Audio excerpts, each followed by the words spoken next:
do in the show? I have a lot of characters. Oh, wow. One of them is Joanna, another is Señora Bosch. Well, I play 4 different parts. Well, I play the brother of Vincent van Gogh, Theo van Gogh. What's your favorite role in the play? That the ones you play? I was gonna say prostitute is one of them.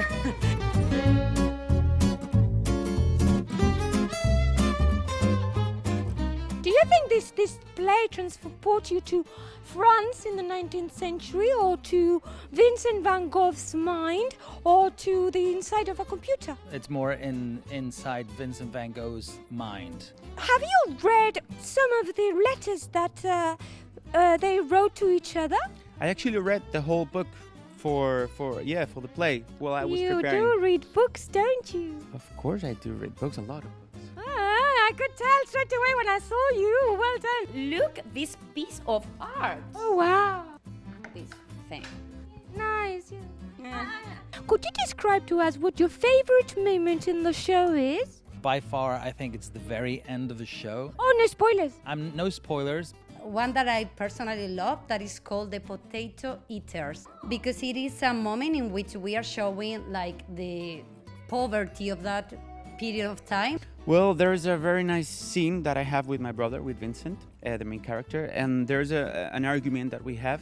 Do you like the actor who plays Vincent van Gogh? He's actually, in real life, he's my best friend as well. Oh, come on, you're just saying that. No, actually, I swear. You know, with all the artificial intelligence that there is in the show, do you feel a little bit scared of being upstaged by an algorithm? No, not really. If you wanted people to come to see the show, what would you tell them? Well, I think they are gonna find a mix of art. So you have dance, you have very nice images. I think it's a good way to connect with him. Okay, I will say that if they wanna meet Van Gogh, like coming here is like actually meeting him. Well, I really enjoyed this show and this experience, so in its honor, I've written a little poem. In the heart of Van Gogh's swirling sky, brushstrokes dance as colors fly. With AI and actors side by side, a genius's world comes back alive. See ya!